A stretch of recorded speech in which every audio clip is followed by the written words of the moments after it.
Hello and welcome to another episode of the GC Suns cast. I'm your host Shane. Joining me on the phone is Tom. Welcome to the show, Tom.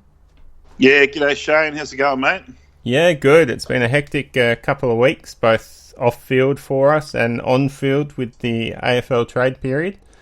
Now, a lot has gone down, but before we jump into it, let's discuss some of the admin side of things for the GC Suns cast. First of all, we want to pay our respects to Old Soul.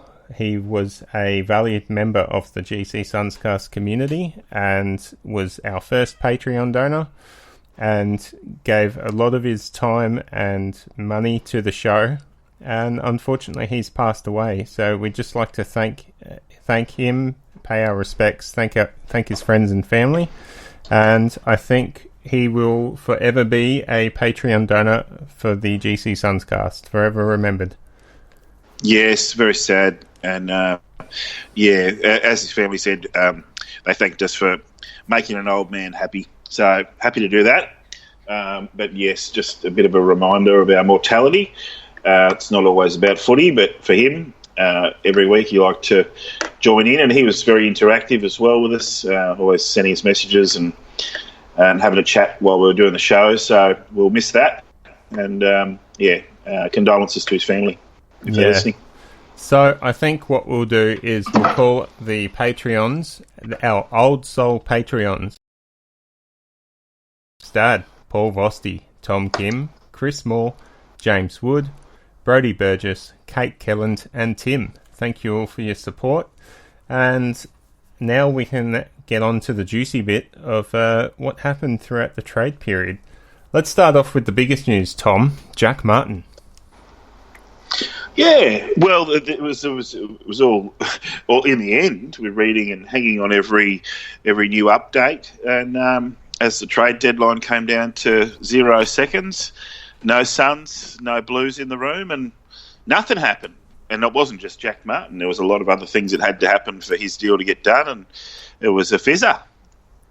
It was. I expected the deal to get done, but obviously Carlton didn't want to give up that first-round draft pick, which Craig Cameron had said right from the start needed to be involved in it. And in the end, after the trade period, we found out that it was as simple as a pick slide from the Suns' pick 15 to Carlton's pick 9. But that still wasn't good enough for Carlton. And in the end, I think it highlights more that they're just not capable of getting deals done when it matters. No, and this is not isolated. Carlton, for a very long time now, the way they do deals, whether it's trades or even pick swaps, is that they have to finish in front. They're not going to do a trade where it might be perceived that they've, given away a player cheaply or this and that. I mean, they have had the worst trade period of every club, and they're saying that the only thing that'll save them is if they somehow get Jack Martin for free. But I don't know if that's going to happen. What do you think? Well, I don't think it will happen. I mean, Jack Martin's got a few options here now. He can sign a new contract with the Gold Coast Suns, and even if it is just a one-year contract, he will then be a restricted free agent next year. And if he decides to leave, he can then basically walk to any club of his choice. And the Gold Coast Suns would probably just let him walk, and in return, if the offer's good enough, the Suns will get a compensation pick from the AFL, and it could be as early as a top 5 pick, depending on where the Suns finish.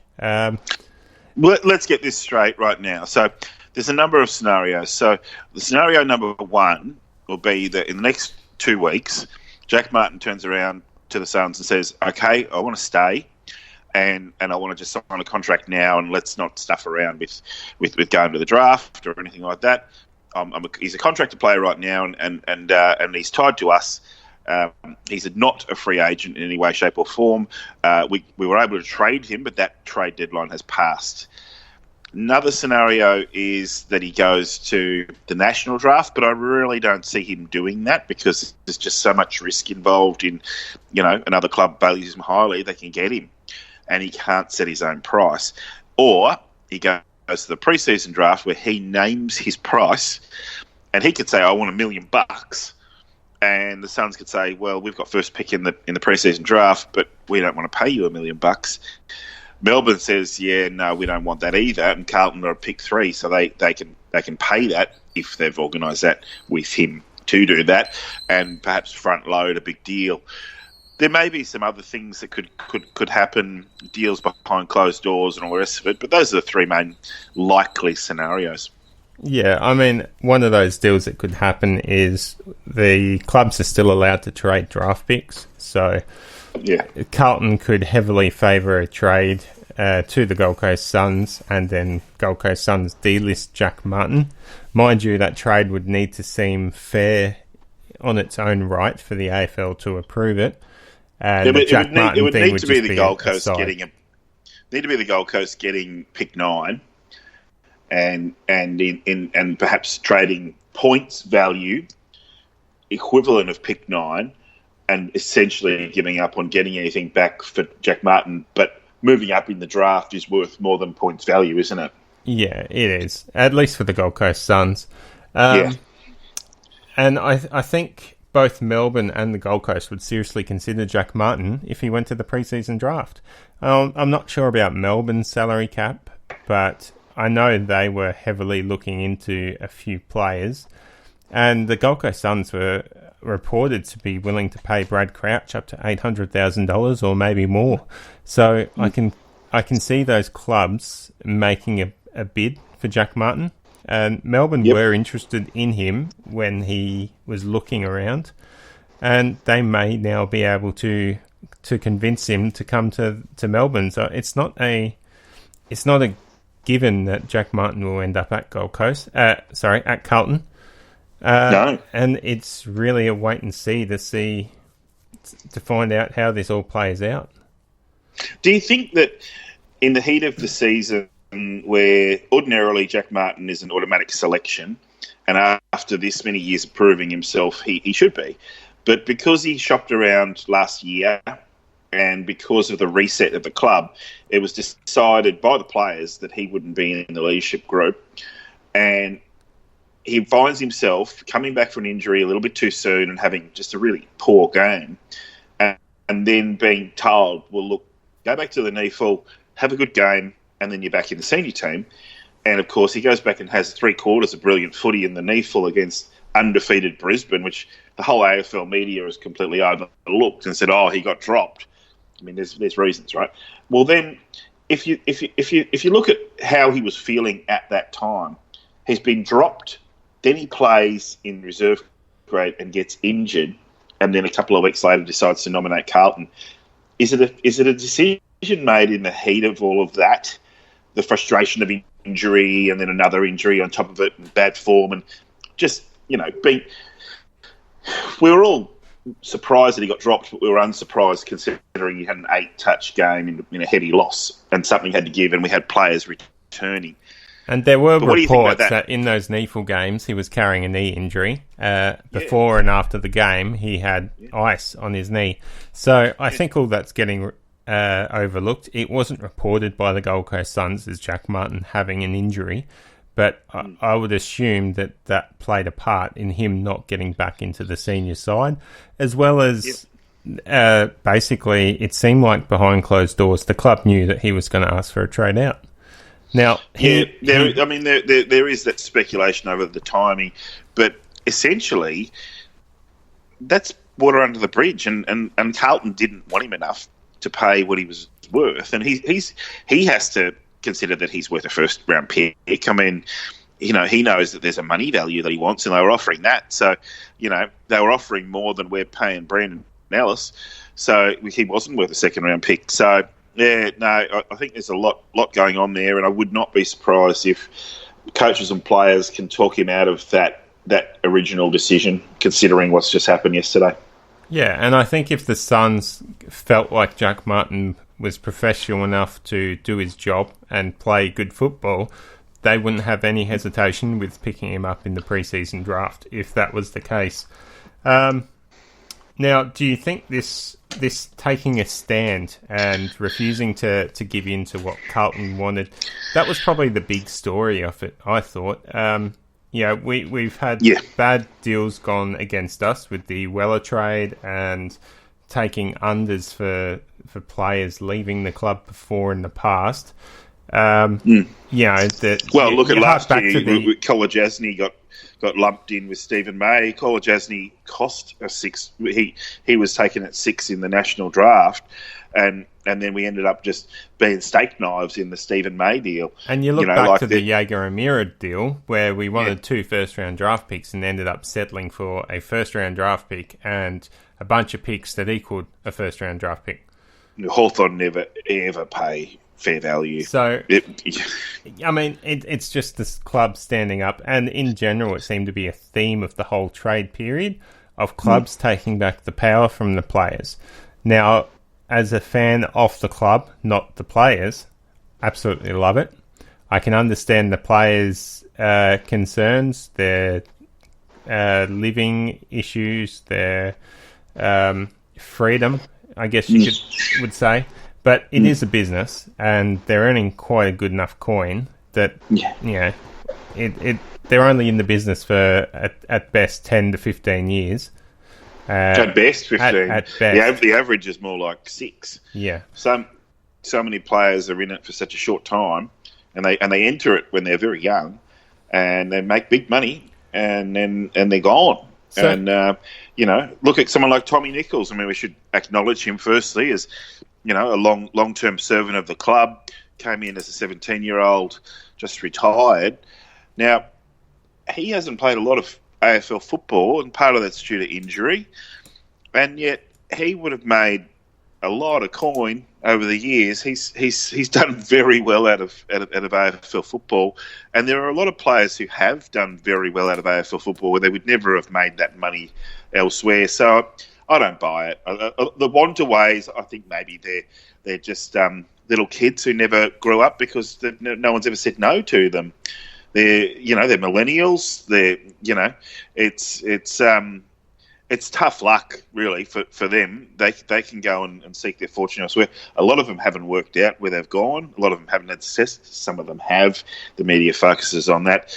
Cal Archie's the other one I guess we need to discuss. Mixed feelings over that one, Shane? No, not really. We were after, I think pick 21 was what the Suns were asking from the Lions. The Lions were only prepared to give, I think it was pick 34. And in the end, we traded him to Brisbane for a future second and a future fourth. Now, I think that's all fair for the Suns. The reason I think they went down the futures path is we already had 4 picks in the top 20 at this stage, and possibly we could have got more with the Martin deal. So I think they were banking picks for next year where they can then sort of package them up and try to move up the draft order with the amount of players already associated through the NGA with other clubs. You would expect a lot of those clubs will be looking to jump back for points value to do what the Suns and the Giants have been doing in recent years, to fill up those players. And the Suns don't need later picks because we can now pre-list any academy player. So I think the future second, the future fourth is quite good value. It's probably, I think Brisbane's going to drop next year. They had a standout year. They had no injuries. They had one of the easiest draws in the competition. Yeah, that's the main thing, isn't it? Next year, their draw goes from playing 3 bottom 6 sides twice to next year they'll play 1 bottom 6 side twice, and that'll be us. Yeah, and so next year they're going to have a bloody tough draw, and on top of that, I can't see them staying injury free for a whole other season. We saw injury hit them in that last 2 games of the finals, and they didn't cope with it very well. They lost Mitch Robinson, and that was basically all their grunt. If they had him playing in that game against the Giants, they probably would have got over the line. Yeah, they would have been probably playing grand finals. But, they do have a couple of guys. Look, replacing Birchall for Hodge. Birchall's played, 3 games in 3 years or something? I mean, yeah, I thought he was washed up, to be honest. And it seems like the Hawks think the same thing. So, yeah. But, I mean, without harping on Brisbane, Cal Archie's missed half the games in his career that he's been available for. So, if he can get right as far as his fitness is concerned and play 22 games, then good luck. But he's never done it for us, so I don't see why it's going to start anytime soon. But yeah, good luck to him. I was a bit pissed off about things with, and it probably built up with the trade period. But he can now, without having too much disruption to his personal life, go on and try and sort of make a success of his career, because he never really did much with us. Well, if he's lining up on half-back for the Lions, when the Suns play the Lions, I'll be cheering for Nick Coleman or Sean Lemons to lay some pretty bruising tackles on him when he tries to go near the ball. Next up, we've got Hugh Greenwood, came over from Adelaide. Now, the highlights package, he looks quite damaging. A midfielder that can float forward and actually kick goals. So he looks really good. Now, he's got heaps of improvement in him. He's only played 50 games. He is 28, but he started only 3 years ago, I think, or 4 years ago. 4, yeah. Well, 4 years ago, but it really started to come into his own in the last 3 seasons. And he hasn't actually had a full pre-season yet. He's always had issues that stopped him from completing a full pre-season. So if he can complete a full pre-season for the Suns, we're going to see the best of Hugh Greenwood, and I'm really liking what he can bring to our team. And we got him for an absolute steal as well, giving Adelaide a future 3rd and a future 4th. Yeah, well, I mean, that's virtually the same as what we got back for Callum Archie. So you call that and the thing a complicated swap, but it's a future picks. We've got plenty of future picks to muck around with, and also their 3rd and 4th round picks, which we're very unlikely to use. Yeah. Now, also we've got Zach Smith returning. Former ruckman, was the inaugural ruckman for the Gold Coast Suns. I remember watching him play in his first few games and thought, geez, this kid's got real talent to be a star ruckman, but he just didn't progress. Now, he doesn't seem to have developed the aggro that you need, the aggression to play as a ruckman, and he's more of a gentle joint. But he's come back because Tom Nichols retired, as he touched on earlier, and so we picked him up for a late 4th round pick, I think it was, to give to Geelong, and hopefully Zach Smith will be a good solid NEFL ruckman for us. Yeah, look, on balance, we lost 1 player, we gained 3, and we'll get to the 4th player who we signed up as a B rookie, and we on balance, we've still got all our draft picks. We got a little bit in for Archie, and we had to send a little bit out. The deal last year with Richmond, the trade of the 3rd round picks that sent Miles and Corey Ellis our way, well, that's the pick from Richmond that we sent to Geelong for Smith, who returning to the Gold Coast Suns. Nobody's done that before, and I don't think it'll be the last time either. It does happen. I mean, look, Gary Ablett returned to the Cats. Eddie Betts returning to the Blues. It does happen, and who knows what could happen in the future. I'd say Stephen May would probably like to end his career here, considering the Northern Territory link that we now have. And we certainly won't be given a pick 6 to Melbourne for him. So good to see Zach Smith. He lost his place to Tom Nichols, and that's one of the reasons why he wanted to leave the club in the first place. So we get losing to retirement a player who's been a great servant, but isn't challenging for Witsy's spot. I don't think Zach Smith is essentially going to challenge for Witsy's spot, but having a genuine ruckman there he's played for Geelong. He's played 40-odd games for Geelong. So, anyone who plays that many games for a perennial contender is decent enough. He fell out of favour there, but, Who knows what can happen here? Even if he plays, 30-odd NEFL games like Tommy Nichols and just doesn't crack it in the AFL, it's important for our development that we have the same structure. So having a genuine ruckman he'll dominate NEFL, we know that. Yeah, and hopefully that's where he stays. If he's playing AFL ruck, then we've got some serious problems with Jared Witts succumbing to an injury or something. The next player on the list is Brandon Ellis. We touched a lot about him on our last episode because I think we knew by then that he was coming over. So we won't dwell on that too much, but his highlights package looked great. A lot of people saying that he's soft and sort of shirks away from the heavy contact, but that's not what I saw in that highlights package. And no. Hopefully we see the best of Brandon Ellis again. He brings solid leadership to the club and really provides a bit of on-field leadership as well as culture-building stuff. Yeah, look, I think basically when it comes down to it, a guy like Brandon Ellis, when he was very, very raw, and Richmond were still years away from contending, he had his peroxide blonde hair, and he played in defence, and he just had some gaffes. He just had some really memorable games where, I think I said this last time. I was guilty of saying to my Richmond mate that all they have to do is get rid of Ellis and Richmond will be a contender. And it couldn't have been further from the truth.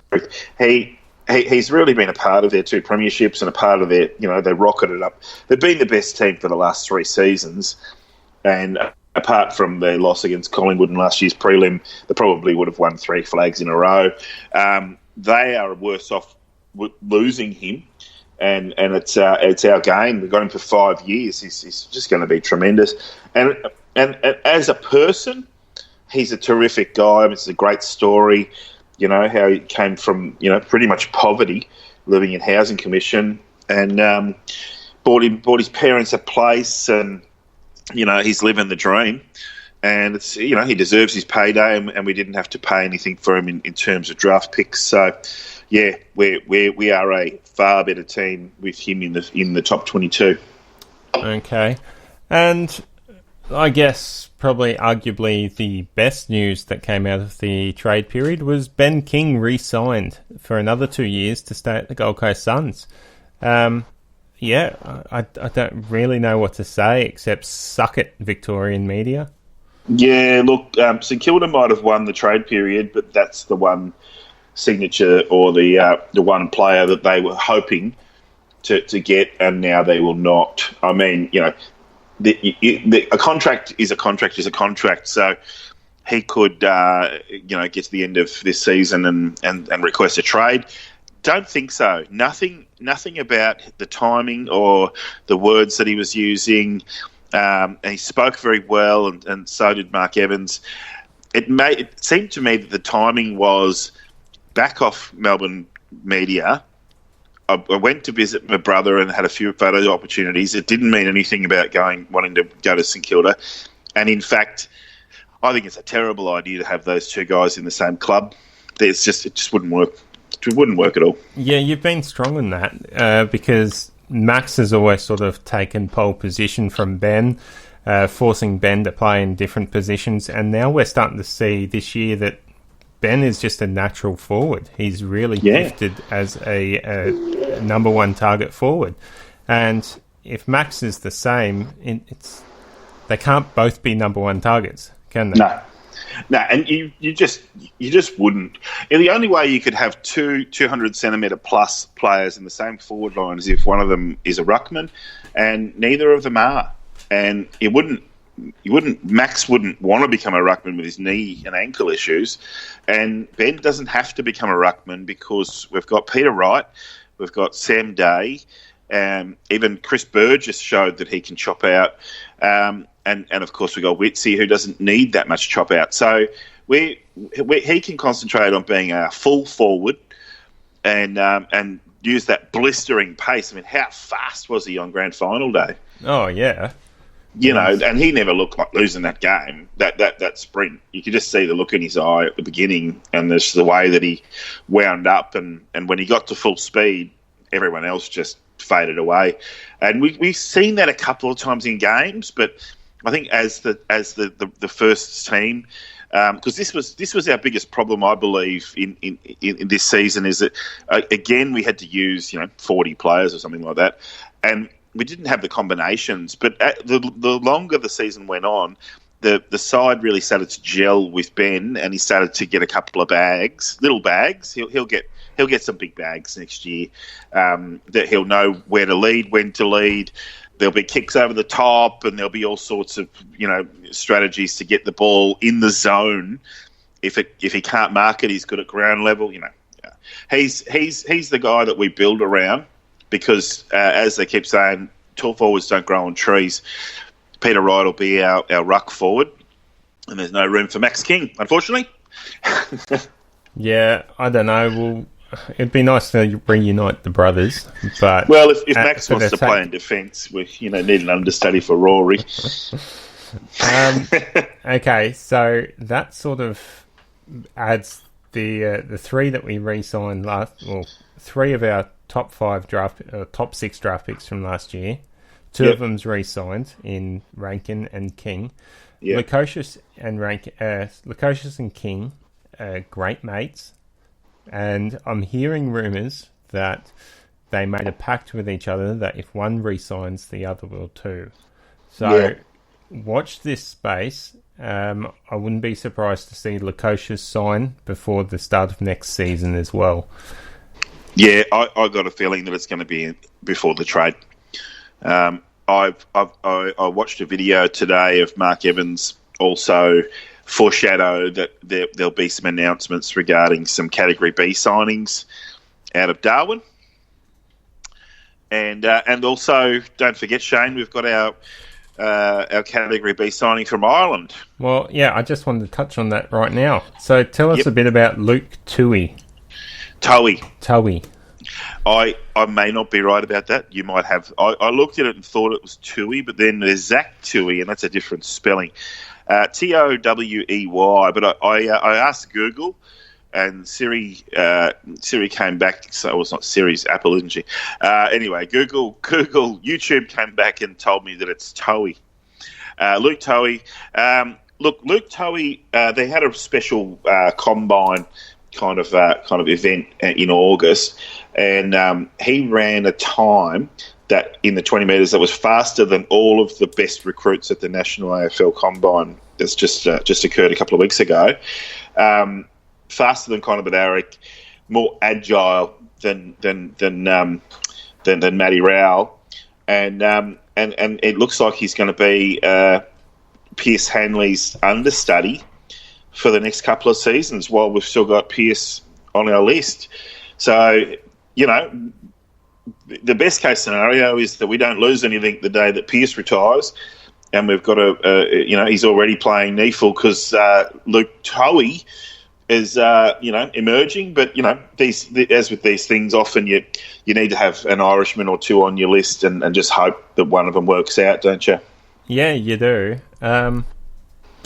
Excited to see, he was super fast. And he said he chose the Gold Coast Suns because the opportunity to learn from Pierce Hanley was great. So it'd be good to see Pierce really take him under his wing, mentor this young Luke. And I think Pierce Hanley was one of the quickest Irishmen to ever pick up the game and translate that to AFL skill. Hopefully we see a similar result for Luke Towey. And in a year or two time, he's playing in our best 22. You mentioned before about Mark Evans in Darwin. Tell us what's going on there, because it looks like the Gold Coast Suns have decided not to have a game for points in North Queensland this year, and they'll be having a game in Darwin instead. Yeah, actually, I don't know about whether the North Queensland game is off. I hope that it's still on, but what I hope is that the AFL can somehow manufacture another team to give away their home game, like we did back in the early days when we used to regularly beat the Tigers in Cairns, which was some of my finest and fondest memories as a Suns supporter. I often watch those highlights. And we've got a growing fan base, and as we know, North Queensland's our zone, so we can't abandon them. And we've got a 4-year deal to play an AFL game for points every year in Darwin, which I think is great. Suns fans are going to have mixed feelings at fewer games at Metricon, aren't they? Especially if that went down to 9, because you can't play a game in Cairns, a game in Darwin, and then 10 games on the Gold Coast. It doesn't work like that unless the AFL intercedes. So it might be on our wish list. So you never know, but yeah, it doesn't look like the North Queenslanders are going to get a game for points, which is a bummer. Yeah, there was an article I read the other day. It looked to be a report that there were financial issues between Townsville, where the Suns played there this year. I think they decided that the financial benefits wasn't as great as what they had first thought, so they decided not to continue. And I don't think Cairns has decided to jump back in. I think they might have been a bit dirty about it going to Townsville. So some sort of a North Queensland rivalry going on up there maybe, but it would be good if the club came out and let us know what's going on. I would rather the club play a game in North Queensland than Darwin, but I understand the necessity to play a game in Darwin with their Suns now being linked to the recruiting zone up there. That's right. And also the financial benefits of playing a game up in Darwin. Well, look, there are, for the AFLW, and we will dedicate a lot more time in future shows for AFLW because, of course, they're having their draft same time as the men's, and the Darwin link has a much more immediate effect and benefit for the AFLW inaugural squad because 4 of their NT members are already on the list. No, it looks like we've lost Tom. They've got none on the men's list yet. You're back online? Yep. Yeah. So, we've got 4 women on our list from the NT. Mark Evans has promised that we're going to try and raise that number as soon as next season, and that there may be some announcements about male and female players joining. Now, in what capacity we don't know. I mean, Mally Roses and Ben Junkfer are the 2 highly rated guys who we can pre-list, and I have a feeling that we will. However, there's 7 or 8 academy guys from up there who are decent players who could come and join our academy in some function or another, especially when we go and play the NAB League games. So we'll find out. It's watch this space with NT because there's more announcements that'll be happening, and I think it's a really amazing partnership that the Suns can expand their territory, even though the Northern Territory is carved up into 6 zones. It's the Suns are getting the plum zone. All right, and finally, you touched on basically the rookie talent coming through, and that is still happening with our academy. We've got 5 Suns players nominated for the Allies 2020 Academy, with Alex Davies, Aidan Fife, Jack Johnston, Reece Nichols, and Ryan Pickering. Now, I've heard of Alex Davies and Jack Johnston. The other 3, I'm not so familiar with. Do you know anything about them? Yeah, well, I mean, the under-17s from this year, they're a cracking bunch, and the under-16s have potentially got even more. There's some famous names in the under-16s, particularly the under-17s that you just named. Look, it's Jack Johnson and Alex Davies who've played NEFL, and that's kind of why we know them and we've mentioned them before. But the others are no slouches themselves. Certainly they've played all of the rep footy because, of course, at under-17 level, you still represent Queensland. So they all play for Queensland, and it's terrific news. The Allies this year, it's a little different to in the past. But we could get 8, 9, or 10 players playing, or at least nominated for Allies. Got a feeling that number will increase. This is the initial 30-man squad. So there are 6 teams that make up the Allies, and each team sends 5. So they'll go through a bit of development over the summer, and then as the season proper begins, then there's the chance for more Suns Academies guys to go and play for Allies at the national championships. But yeah, the with the Darwin announcements and various things, there will be a lot more academy footy, because we'll have more academy players. There'll be especially more women's footy, because now there'll be an opponent in the NT Academy, of the Darwin Academy girls. So all good for the academy. It's growing bigger and better. And of course, the other thing that we may hear in coming days or weeks is Ace. We can announce him as a B-lister whenever we want. He doesn't have to go through the draft or be pre-listed or anything like that.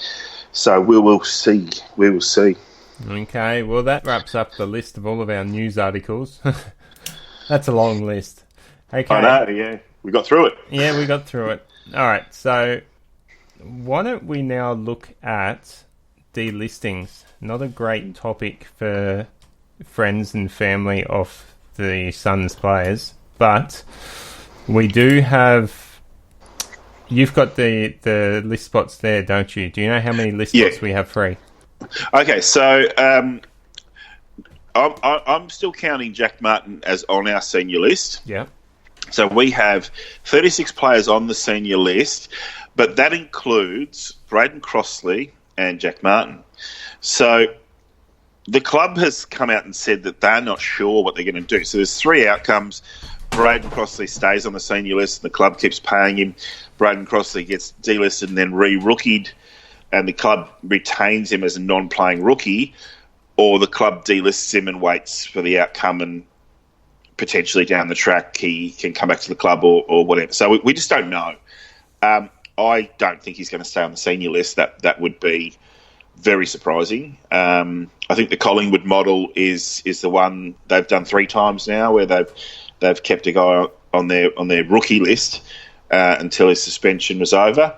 And so we potentially will have 34, 35 or 36 senior spots, which means best case scenario, well, not best case because it's Jack Martin, but there's going to be between 4 and 6 senior spots available as we go into the draft. Now, another variable, Nick Holman was announced a 2-year extension. He's only got 1 year of rookie availability, and I can't really see him staying on the rookie list after being extended. So I think it's congratulations, Nick, on being elevated, which now makes it, 4 spots available. And if, anyway, this is all sounding confusing to listeners. I will publish this on our Facebook page so you can have a look at it. You're saying 4 spots available. Does that include Greenwood, Smith and Ellis now being on our list? And this is what I was coming to. No, it doesn't. So Luke Towie goes on to the rookie list, and the 3 players that you just mentioned go on to the senior list. So we may be looking at some more delistings in the coming days. So that would mean we've got 39 players on the senior list as we speak. There's a maximum of 40. So we have 1 available list spot at the moment. We need at least 2 more available list spots to cover for the inclusion of Anderson, Rao, and I think you need to take 3 draft picks from the national draft. So that would be... Well, that'll be Butterick. Yeah, Butterick. So that we're definitely going to have to get some more list spots in there. Like you said, Crossley, and I think there's a couple of other ones on there, maybe Young, could be delisted and sent onto the rookie list. So we've got rookies we've got rookie listed players who are at risk as well. Like Harrison Wigg, who's been with us for 2 years and hasn't played a game. So there's one section of fans who say, well, he's just a tremendous potential talent. Never played an AFL game with the Crows, but came very close. Was senior senior emergency 5 times or something ridiculous. Do we move him on in order to get a genuine rookie, or keep him? I don't think we move on. I think Sam Fletcher and Mitch Reardon are probably safe, and you'd think that Jacob Heron and Jacob Dawson are safe. So, I there's don't think just there's questions any guarantees on those two. They've been on the list for a number of years now, haven't they?